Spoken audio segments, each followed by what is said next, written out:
వాక్యము యొక్క అంశం ఏమిటంటే, క్రీస్తు యేసు మన కొరకు చనిపోయెను. దేవుడు ఆది మానవులైన ఆదాములను తయారు చేసి ఏదేను వనము వారికి గృహముగా దేవుడు ఏర్పాటు చేసి వారికి ఆహారముగా చెట్ల ఫలములను దేవుడు అనుగ్రహించారు. ఆది మానవులైన ఆదాములు దేవుడు చేయవద్దన్న పనిని వారు చేసి, దేవుడు ఏ ఆజ్ఞ అయితే ఇచ్చారో ఆ ఆజ్ఞకు వ్యతిరేకముగా వారు నడుచుకుని భయంకరమైన పాపములో పడిపోయినట్లుగా బైబిల్ గ్రంథములో మనము చూస్తాము.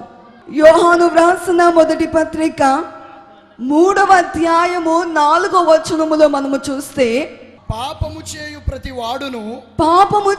ప్రతి వాడును ఆజ్ఞను అతిక్రమించును. ఆజ్ఞాతిక్రమమే పాపము. అక్కడ ఆది మానవులైన ఆదాములకు దేవుడు ఇచ్చిన ఆజ్ఞ ఏమిటంటే, ఆ చెట్టు యొక్క ఫలమును తినవద్దని దేవుడు తెలియజేస్తే, ఆజ్ఞ ప్రకారముగా నడుచుకోకుండా ఆజ్ఞను అతిక్రమించారు. తినవద్దన్న పండును వారు తినినందువల్ల పాపములో పడిపోయారు. ఆజ్ఞాతిక్రమమే పాపము. ఆది మానవులైన ఆదాములు చేసిన పాపమును బట్టి లోకమందు పాపము ప్రవేశించి ఆదాము మొదలుకొని లోకాంతము వరకు ఉన్న మానవులైన వారందరూ పాపులుగా మార్చబడ్డారు.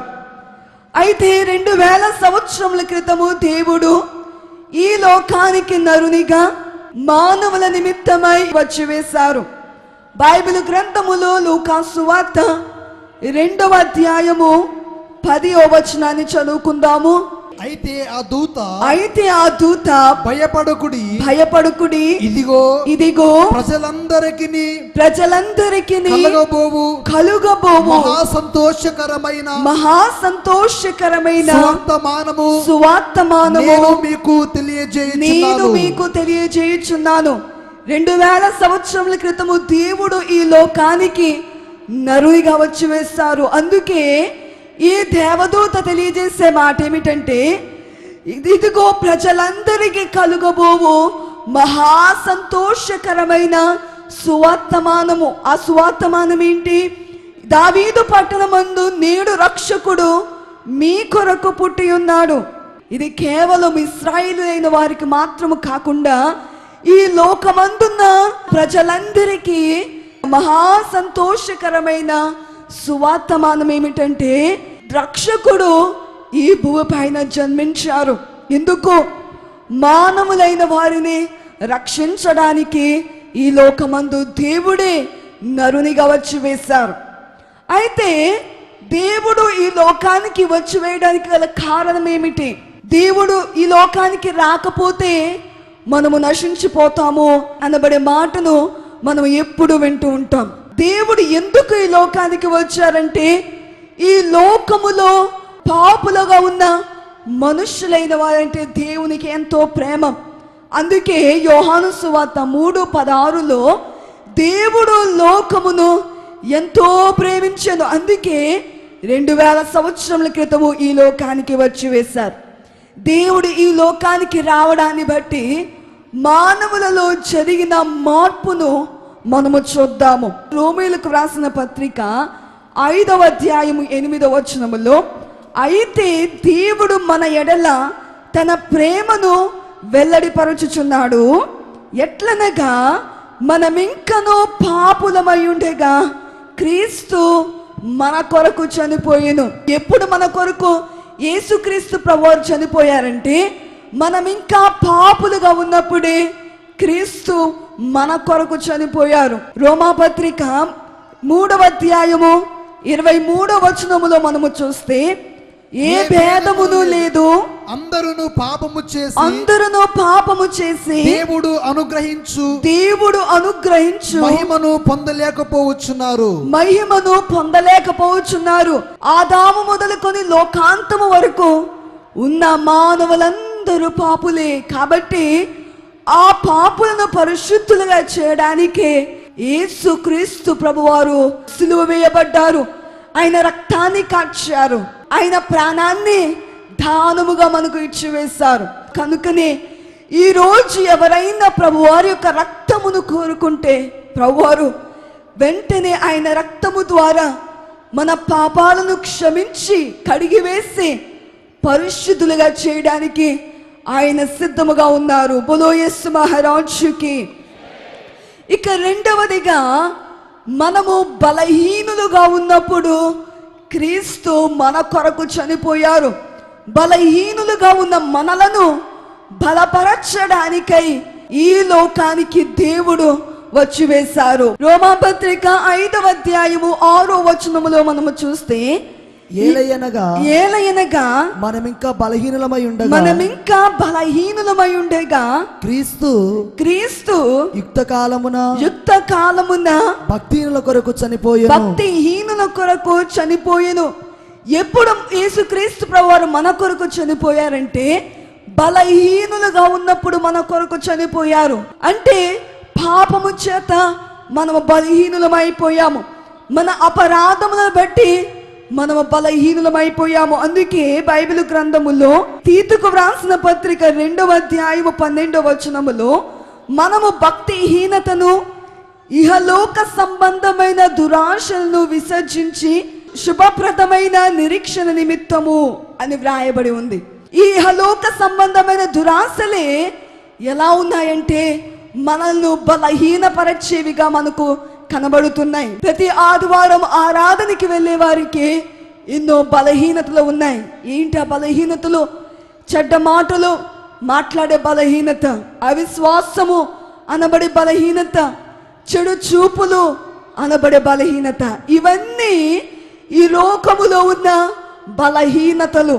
దేవుడు ఈ లోకానికి ఎందుకు వచ్చి వేశారంటే ఆ బలహీనతలన్నిటినీ నిర్మూలపరచడానికి వచ్చి వేశారు. తీతుకు వ్రాసిన పత్రిక 2వ అధ్యాయము 13వ వచనములో మనము చూస్తే, అనగా మహాదేవుడును మన రక్షకుడైన యేసుక్రీస్తు మహిమ యొక్క ప్రత్యక్షత కొరకు ఎదురు చూచుచు ఈ లోకములో స్వస్థ బుద్ధితోను నీతితోను భక్తితోను బ్రతుకుచుండవలనని మనకు బోధించుచున్నది. ఈరోజు దేవుని సన్నిధికి వచ్చిన మనమందరము ఎలా ఉండాలంటే దేవుడు కోరుకున్న రీతిగా మనము జీవించాలి. చాలా మంది ఆదివారం ఆరాధనకు వెళ్తారు, వస్తారు, కానీ వారి జీవితము యథామామూలుగానే ఉంటుంది. కానీ అదంతా మారిపోవాలి. ఎందుకంటే ఈరోజు రేపు మధ్యాకాశములో అతి వేగముగా ప్రభువారు రానయ్యున్నారు. కనుక మనము ఏమై ఉండాలంటే ముందుగా మన పాపములను మనము విడిచిపెట్టాలి. రెండవదిగా మన బలహీనతలను మనము విడిచిపెట్టి దేవుని క్షమించమని మనం వేడుకోవాలి. ఇక మూడవదిగా చూసినట్లయితే, మనము దేవునికి శత్రువులుగా ఉన్న సమయములో యేసుక్రీస్తు ప్రభువారు మన కొరకు చనిపోయారు. ఇదెంత విచిత్రముగా ఉంటుందో వినడానికి. ఈ లోకములో మనకు శత్రువులు ఉన్నారని అంటాము. అయితే ఆ శత్రువులను మనము దూరముగా పెడతాము. వారంటే ఇష్టపడము, వారిని ప్రేమించేది అసలు ఉండదు. అయితే దేవుని యొక్క ప్రేమ మనం ఇక్కడ చూస్తే, మనం ఇంకా శత్రువులుగానే ఉండగానే యేసుక్రీస్తు ప్రభువారు మన కొరకు చనిపోయారు. రోమీయులకు రాసిన పత్రికలో 5వ అధ్యాయములో 10వ వచనములో మనము చూస్తే, ఏలయనగా శత్రువులమై ఉండగా ఆయన కుమారుని మరణము ద్వారా మనము దేవునితో సమాధానపరచబడిన ఎడల సమాధానపరచబడిన వారమై ఆయన జీవించుట చేత మరి నిశ్చయముగా రక్షింపబడుదుము. మన పాపముల నిమిత్తమై ఆయన సిలువ వేయబడక మునుపు మనము ఎలా ఉన్నామంటే శత్రువులుగా ఉన్నాము. శత్రువులుగా ఉన్న మనలను ఆయన రక్తము చేత సంధి కలుగ చేసి మిత్రులుగా దేవునికి మనము మార్చబడ్డాము. బోలో యేసు మహారాజుకి. మనం ఎందుకు శత్రువులుగా ఉన్నామంటే అపవాది యొక్క కార్యములను బట్టి మనము శత్రువులుగా ఉన్నాము. యోహాను వ్రాసిన మొదటి పత్రిక 3వ అధ్యాయము 8వ వచనములో అపవాది మొదటి నుండి పాపము చేయుచున్నాడు గనుక పాపము చేయువాడు అపవాది సంబంధి. ఈరోజు కార్యక్రమానికి వచ్చిన మనము ఎవరి సంబంధులమో మనము గ్రహించాలి. దేవునికి సంబంధిగా ఉన్నామా, అపవాది సంబంధిగా ఉన్నామా? దేవుని సంబంధిగా ఈ రోజు మనము జీవించాలి. ఎందుకంటే దేవుడు ఈ లోకానికి వచ్చి వేశారు. ఎప్పుడంటే మనం ఇంకా పాపులుగా ఉండగానే ఈ లోకానికి దేవుడు వచ్చి వేశారు. మనం ఇంకా బలహీనులుగా ఉండగానే ఈ లోకానికి దేవుడు వచ్చి వేశారు. శత్రువులుగా ఉన్న మన కొరకు దేవుడు ఈ లోకానికి వచ్చి వేశారు. ఈరోజు దేవుని సన్నిధిలోనికి వచ్చిన మనము మన పాపములను ఒప్పుకొని వారముగా మనం ఉండాలి. Fourth point, we were all in darkness before the Christ Jesus crucifixion. ఇక నాలుగవదిగా మనం గమనించినట్లయితే యేసయ్య శిలువ మరణము పూర్వము మనమందరము కూడా చీకటి వారమై ఉన్నాము. That's why the angel Gabriel tells the shepherds that it's a very good news for the whole generation. అందుకే గబ్రియేలు దేవదూత ఆ యొక్క కాపరులకు తెలియచేస్తున్నదేమనగా సమస్తమైన ప్రజలకు ఇది ఒక శుభవార్త అని తెలియచేసి, Because all the humans territory, complete human race is in the complete darkness. ఎందుకంటే ఆ యొక్క కాలము నుండి ఈ యొక్క మానవ జాతి మొత్తము కూడా పరిపూర్ణమైన చీకటిలో పడి ఉన్నది. కాబట్టి We see because the sin committed by the even Adam, the complete human race had come into the complete darkness. ఆదాము అవ్వములు చేసిన ఆ యొక్క పాప అతిక్రమమును బట్టి రానయున్న ఆ యొక్క సమాజం అంతయు కూడా చీకటిలో పడిపోయినది. The Almighty Lord had come to this world as a light. అందుకే మహోన్నతుడైన దేవుడు ఈ లోకానికి వెలుగుగా వచ్చి ఉన్నారు. Ephesians 5th chapter 8th verse. ఎఫెసీయులకు రాసిన పత్రిక 5వ అధ్యాయము 8వ వచనంలో మనం గమనించినట్లయితే, For you were sometimes darkness, but now are a light in the Lord. Walk as a children of light. మీరు పూర్వమందు చీకటి అయి ఉంటిరి, ఇప్పుడైతే ప్రభువునందు వెలుగై ఉన్నారు అని వ్రాయబడింది. Even John 1st chapter 9th verse tells us. అది యోహాను సువార్త మొదటి అధ్యాయం 9వ వచనం కూడా అలాగున సెలవిచ్చుచున్నది. That was the true light which lightened every man that cometh into the world. నిజమైన వెలుగు ఉండెను, అది లోకములోనికి వచ్చుచు ప్రతి మనుష్యుని వెలిగించుచున్నది. So 2000 years ago the Lord Almighty Lord had come to this world as a light to light everybody. 2000 సంవత్సరముల క్రితము ఆ మహోన్నతుడైన దేవుడు ఈ లోకానికి సమస్త మానవాళిని వెలిగించడానికి ఆయన వచ్చి ఉన్నారు. And today if you have the darkness in you, ఒకవేళ మీలో ఏమైనా చీకటి ఉంటే, today the Lord is going to light you today, and the darkness doesn't have a space. ఈ రోజు ఈ దినమందు దేవుడు మిమ్మల్ని వెలిగించి ఆ చీకటిని పారద్రోల తలంచి ఉన్నారు. First epistle of Peter 2nd chapter 9th verse. పేతురు మొదటి పత్రిక 2వ అధ్యాయం 9వ వచనాన్ని, It says that we are a chosen race. ఇక్కడ వాక్యము సెలవిచ్చుచున్నది, మనము ఎన్నిక జనాంగమై ఉన్నాము. And it says we are a royal priesthood, మనము రాజుల యాజక సమూహమై ఉన్నాము. a holy nation. మనము పరిశుద్ధ జనమై ఉన్నాము. Because the Lord had got us out of the darkness into the light. ఎందుకంటే ఆ మహోన్నతుడైన దేవుడు చీకటిలో నుండి మనందరినీ ఆశ్చర్యకరమైన తన వెలుగులోనికి తీసుకొని వచ్చి ఉన్నారు. కాబట్టి Because the crucifixion of the Christ, the Lord has got us from the darkness into the marvelous light. యేసుక్రీస్తు ప్రభువారి శిలువ మరణము పూర్వము చీకటిలో నుండి ఆ మహా ప్రభువు మనందరినీ ఆశ్చర్యకరమైన వెలుగులోనికి తీసుకొని వచ్చి ఉన్నారు. So no more we are living in the darkness. ఇక ఎన్నడీ కూడా మనం చీకటిలో మనం నివసింపము. No more we are called as darkness. ఎప్పుడు కూడా మన పేరు చీకటి అనేది ఉండదు. Because the Lord had lit the lamp of us. ఎందుకంటే ఆ సర్వోన్నతుడైన దేవుడు మన కొరకు ఆయన వెలుగును వెలిగించి ఉన్నారు. And today if you want your life to be light, ask the light today to lighten your life. ఈ రోజు మీ జీవితములు వెలుగుగా ఉండాలంటే షాల్లో వచ్చిన మీరు ఈ సమయమందు నన్ను వెలిగించండి అని అడగండి. And the Lord is surely going to lighten you up. ఖచ్చితంగా మీ జీవితంలో మీపై ఆ యొక్క వెలుగు ప్రకాశితను ఆయన మీపై కృమ్మరించే దేవుడై ఉన్నారు. If we see the fifth thing, we see that we were far from Jesus. ఇక ఐదవదిగా మనం గమనించినట్లయితే పూర్వమందు మనము యేసుక్రీస్తు ప్రభువారికి దూరస్తులముగా ఉన్నాము. Because we were all sinners and there is no way for us to be near the Lord. ఎందుకంటే మనమందరము పాపులముగా ఉన్నాం కాబట్టి అందు నిమిత్తము మనము క్రీస్తు ప్రభువారికి దూరస్తులుగా జీవించాము. But there is no more distance between us and the Lord. ఆ సమయమందు దేవునికి మనకు ఏమాత్రము సమీపము అనేది లేదు. But now we don't have any distance between us and the Lord. ప్రభువుకు మనకు ఈ సమయమందు ఎటువంటి దూరము లేదు. And that distance was filled with the blood of Jesus. ఆ దూరము అనేది క్రీస్తు రక్తము చేత నింపబడింది. If we see in the book called Ephesians 2nd chapter 13, ఎఫెసీయులకు రాసిన పత్రిక 2వ అధ్యాయము 13వ వచనాన్ని గమనించినట్లయితే, but now in Christ Jesus, ye who sometimes were far off are made nigh by the blood of Christ.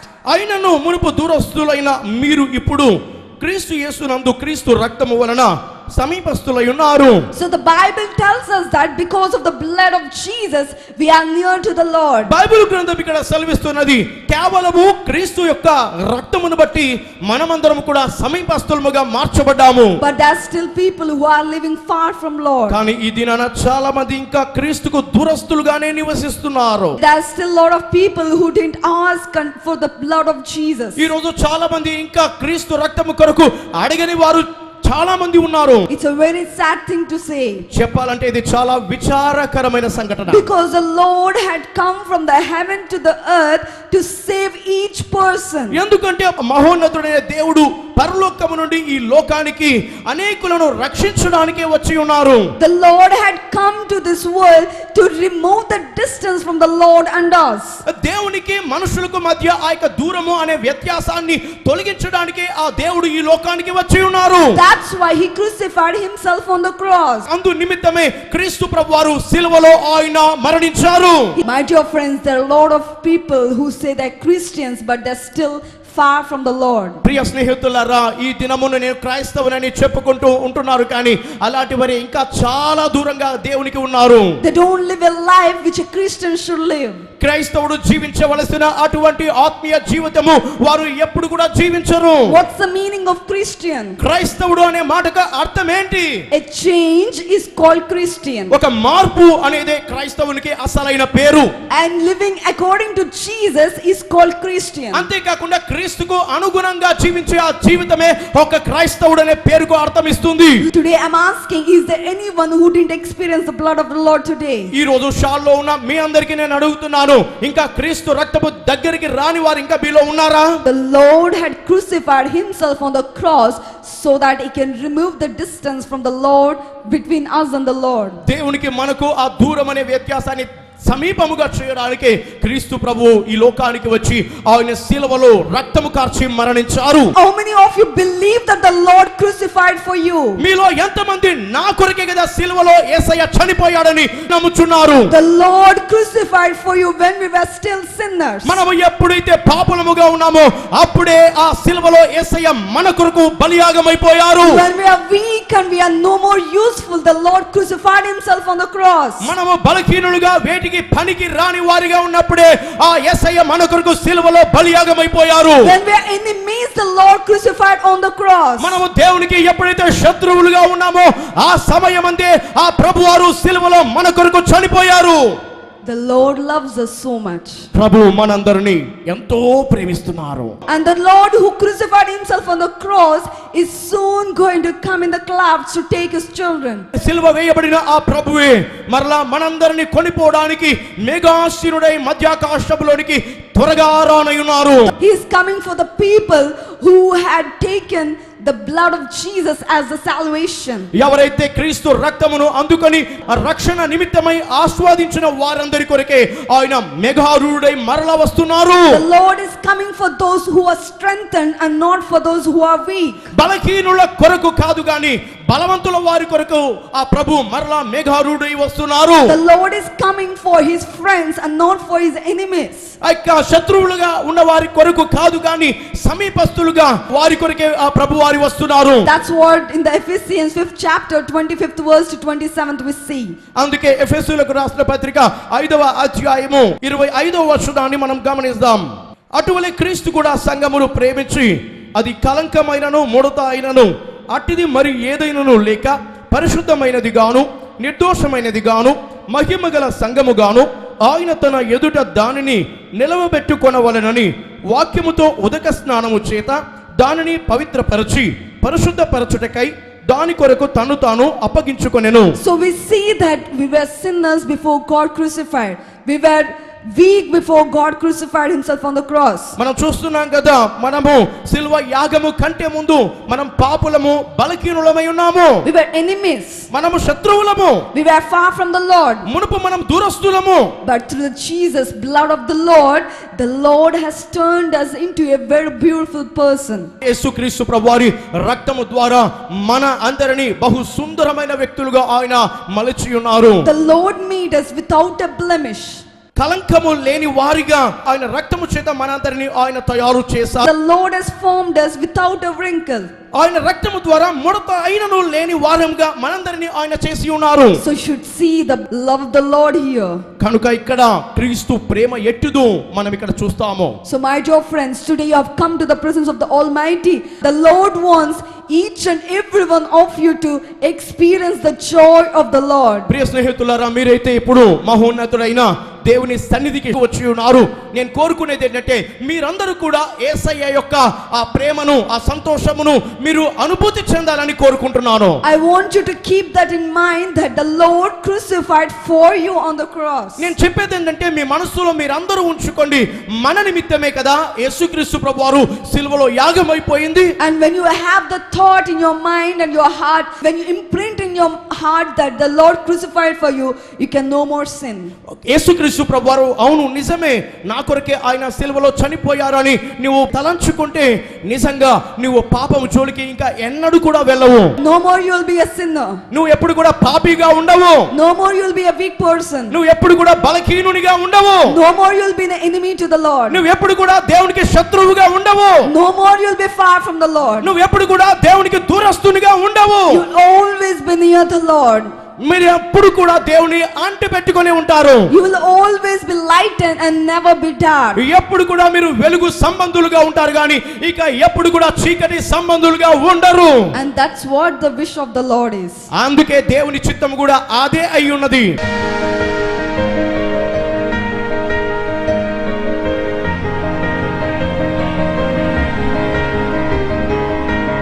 నా పేరు ఎస్ నిత్య కళ్యాణి. మాది సిమెంట్ నగర్, కర్నూలు డిస్ట్రిక్ట్. మాకు పెళ్ళి అయ్యి 3 సంవత్సరాలు దాటింది. సంవత్సరం నుంచి సంతానం కోసం డాక్టర్స్ దగ్గరికి వెళ్తే కడుపులో నీటి పుడగలు ఉన్నాయని చెప్పారు. ఆగస్ట్ నెలలో లాప్రోస్కోపీ చేయాలి కానీ గ్యారంటీ ఇవ్వలేమని చెప్పారు అనేసి మేము హాస్పిటల్కి వెళ్ళడం మానేశాం. సెప్టెంబర్ 3వ తేదీ నుంచి చాలకు వచ్చి ప్రార్థన చేసి సాక్ష్యం ఇస్తాననగా 3వ వారం మంది మాకు మహిమను కనబరిచారు.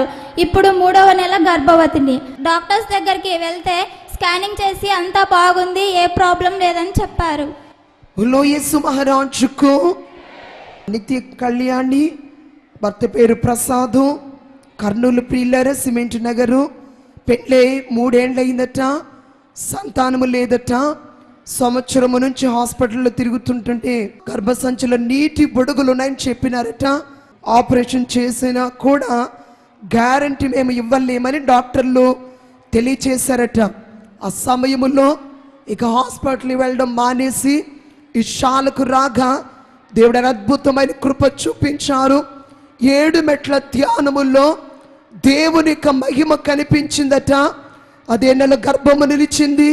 ఇప్పుడు 3వ నెల గర్భవతి.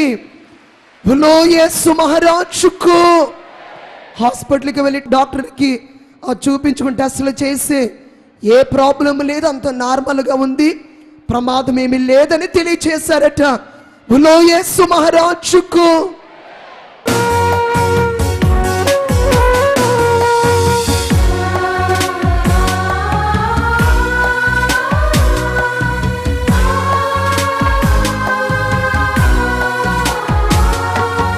ఎక్కడ నీ ఉన్నా అక్కడకే జనము ఎగిరి ఎగిరి వచ్చు తెలుసునా. చక్కని నీ మాట సభవుగానున్నట్లు సర్వజనులందరూ తెలుసునా.